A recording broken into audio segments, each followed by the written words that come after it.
Welcome back to Spoiled Vision Movie Recaps. Today, we delve into the 2013 film Circuit. As the man opens the door, he's greeted by the sight of his own head, trapped in a relentless cycle. Inside a room with dual doors, an electrician diligently works on one door's electronic pass system.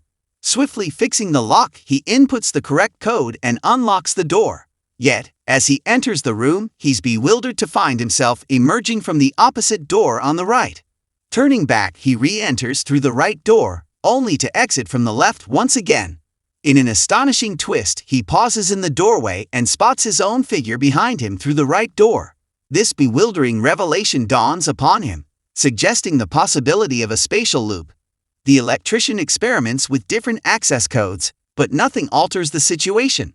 After some contemplation, he resorts to propping open the left door with his tools, effectively doing the same for the right one. He embarks on a continuous journey, walking left and exiting right. This routine persists, evolving from a walk to a sprint, accompanied by a frantic cry. Ultimately, exhausted, he opts for a break, rehydrating and having a snack out of sheer boredom and desperation. He amuses himself by crumpling paper and tossing it into the open door, miraculously catching it. Feeling low, he attempts to crawl and catch his own leg, an endeavor that proves futile. His frantic attempts to input different codes yield no change. Frustrated, he engages in nonsensical activities, experimenting with a hammer, drill, and tape measure. He even tries a comical imitation of a robot, complete with office supplies. Unexpectedly, the doors on both sides shut, prompting him to disassemble and repair the electronic lock. Suddenly, the right doors open, revealing a mysterious ball. It swiftly vanishes, leaving the electrician shocked. A luminous ball materializes in the center of the room, resembling a colossal atom molecule, then promptly disappears, leaving the electrician astounded. Out of nowhere, a group of medics emerges from the right door, bearing a stretcher with an unusual woman seated upon it. Unfazed, they pass through the left doors, and the electrician eagerly follows. To his dismay, unlike the medics, he remains confined within the room. Frustration takes hold, leading to a fit of frantic outbursts, replete with screams and tears. Eventually, he succumbs to exhaustion, lying on the floor and falling asleep.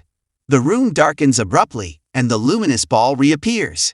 To his shock, when it fades, a child or dwarf occupies the space where he lay. However, this anomaly swiftly vanishes, leaving him uncertain whether it was reality or just a dream. Upon waking, the electrician decides to engage in meditation. Subsequently, he tinkers with the electronic lock, generating a peculiar digital glitch reminiscent of a matrix error. A surprising turn of events unfolds as another electrician, identical to the first, emerges from the right door. They exchange startled glances, and the newcomer attempts to leave, but the initial electrician blocks his exit. Tensions rise, making their companionship uncomfortable. They cease communication entirely, and while one sleeps peacefully in a corner, the other takes note of exposed wires protruding from the lock. Intent on causing a short circuit, he dissects his clothing with a utility knife, attempting to craft a makeshift rope from the pieces. To enhance conductivity, he douses the fabric in juice and connects one end to the wire, tossing the other end into the doorway, creating a loop in the room's center. Lacking sufficient length, he decides to complete the circuit with his own body. In doing so, he grasps a bare wire and experiences an electric shock. Briefly, the room plunges into darkness, and the enigmatic fireball reappears alongside the child, only to vanish once more. The second electrician awakens, confronted with his deceased counterpart, prompting a terrified scream. At this point, he opts to slightly open the right doors and discovers that the endless loop has finally concluded. Overjoyed, he makes a dash for freedom. Meanwhile, the initial electrician hasn't perished but only lost consciousness. He awakens, chooses the left door, and encounters digital interference resembling a code error in a poorly designed computer game. Make sure to subscribe and turn on notification for more movie recaps.